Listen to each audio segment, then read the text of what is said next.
Hello again, this is Randy, your sewing machine man. Today we're going to talk about thread gap. It's just what it sounds like. It's the gap that the thread slides through when you're sewing.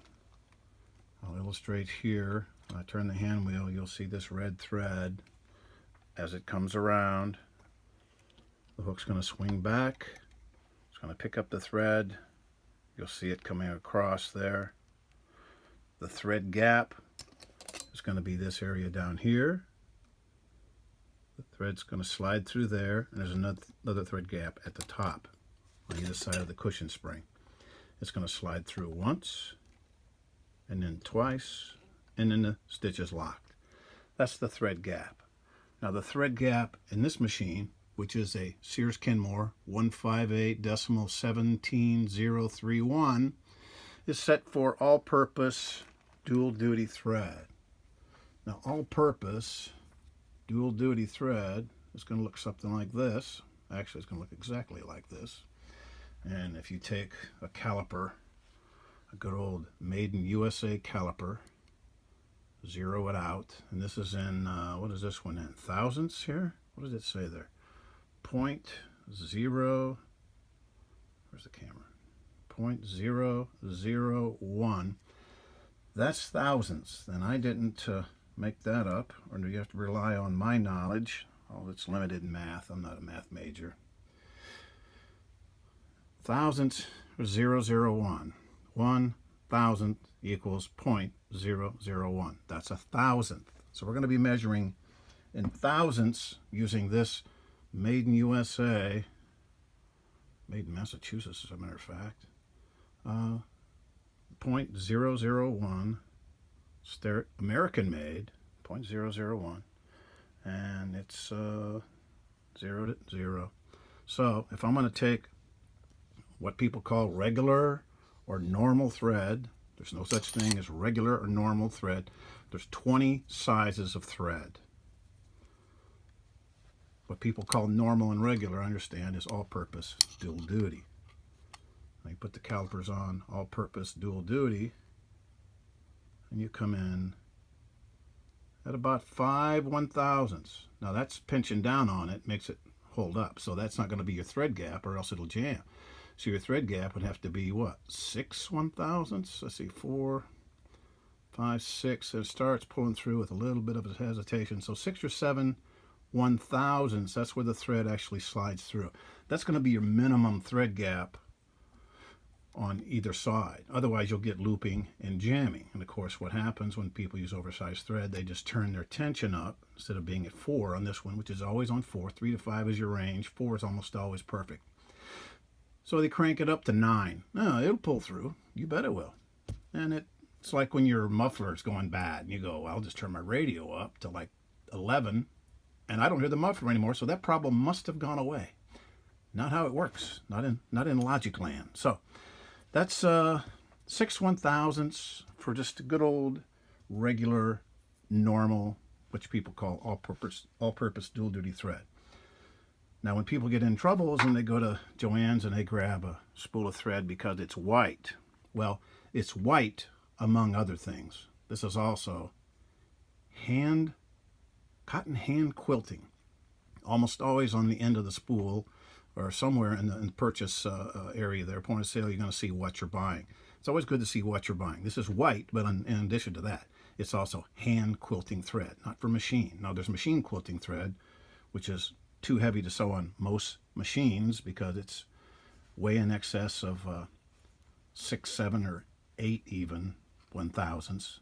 Here's hand quilting thread, and hand quilting thread comes in at, what is that? It's pinching it at that, so it's at 7, 8, 9, about 9 or, yeah, pretty close to 8 or 9 1/1000ths. It starts sliding through, and that's just really getting close. When it gets closer to 10, that's where it actually goes through without hanging up.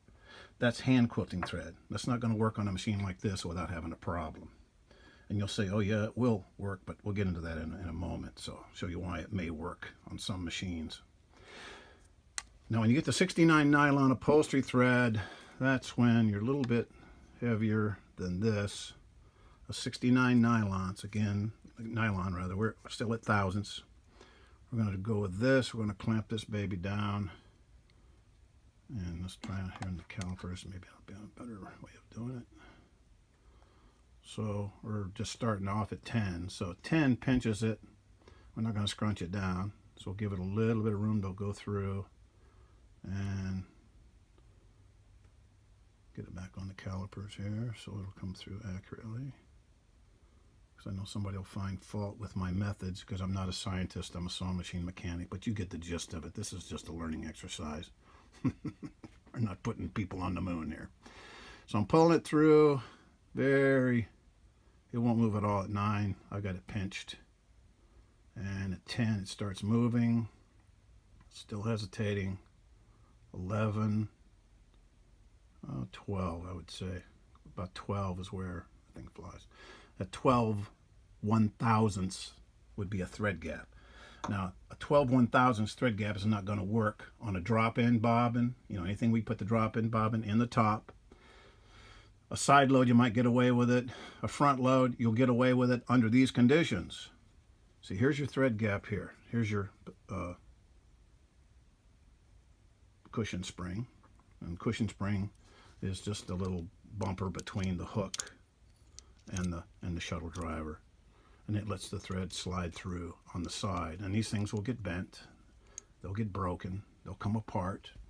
And all of a sudden, you think you have a commercial upholstery machine, because if this breaks off, right here, if this breaks off, or this gets compromised, or what happens most likely is when the machine sews for a long time without oil, this hard chrome hook assembly will scrape on the inside of this real soft, just like the bearings on a car. The chrome, the crank is hard chrome, and the bearings are soft, and they're the wear.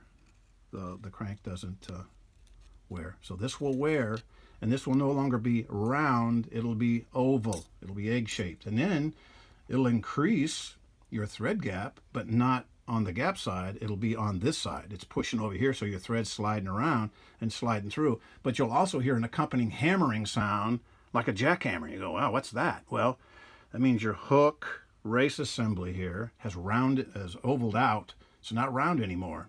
And if you don't care about that, fine. You can sew with heavy thread, crank your tension up to 9, and you can take a real nice little machine that would last forever as a household machine, and you're just on your way to destroying it. That's what will happen. When it's on its way to being destroyed, you'll hear the knocking sound.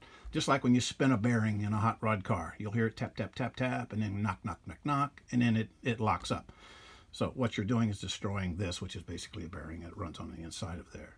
So this is what a cushion spring looks like, brand new to replace, and they come in all different sizes. Some are flatter, just a piece of tin. Some are flatter, but mostly it's the distance between these two holes that determine when it's time, or how to replace one with the correct one, because you can alter the end, you can bring this out, you can alter this end by bringing it down, you can bring it up, but you have to maintain the thread gap. The thread gap's going to be anywhere between 6 1,000ths to 12 to 15 1,000ths, depending on your thread. So that's thread gap. So if you want to sew on a 158.17031 or any of these front load machines that are similar to this or almost identical, use an all-purpose dual duty thread. Keep your hook assembly oiled. Put a drop in there every 2 bobbins. A drop every 2 bobbins, just a drop. And you'll hear it knock, knock, make pretty stitches, and you won't trash your machine and have to do overrides like cranking the tension up to 9 and stuff like that. So that's thread gap in a quick lesson, and you folks can light me up in the comments about everything that I did wrong. Appreciate it. Thanks.